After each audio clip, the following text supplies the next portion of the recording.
Europe 1. La France bouge, la saga. Bonjour Charlotte Barrican.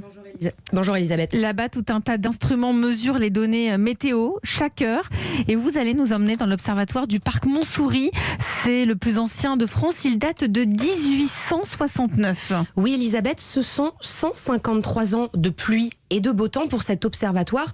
Pendant très longtemps, il est logé dans le palais du Bardo, un palais style ottoman à Paris, construit pendant l'exposition universelle de 1867.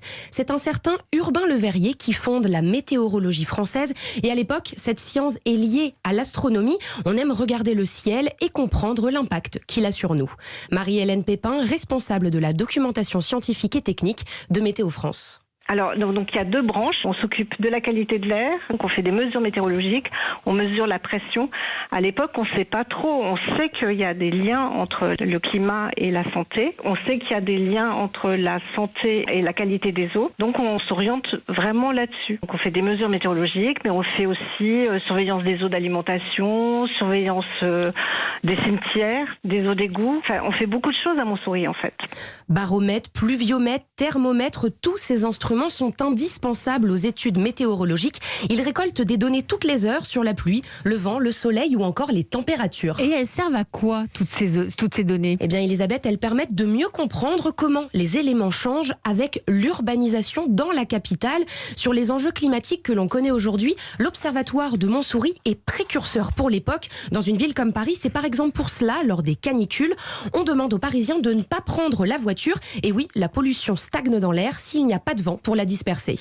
Il y a un scientifique qui s'appelle Louis Besson qui était justement responsable de mettre en évidence les altérations du climat dues à l'agglomération urbaine. Et donc c'est lui qui met au point plein d'instruments pour pouvoir justement surveiller justement cette qualité, la pollution atmosphérique, l'actinométrie, vérifier aussi les phénomènes optiques, le magnétisme. Enfin, il y avait vraiment beaucoup d'études qui étaient faites.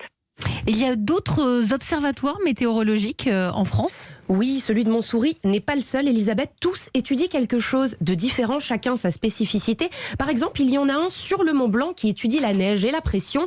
À l'époque, les observatoires ne prévoient pas le temps, rien à voir avec la météo d'aujourd'hui. Mais en 153 ans, la liste des données météorologiques et climatiques est tout simplement énorme et les spécialistes les utilisent toujours. Il reste toujours dans le parc de Montsouris des capteurs météorologiques parce qu'en fait, c'est une très longue série de données puisqu'en fait, on a des données depuis 1869.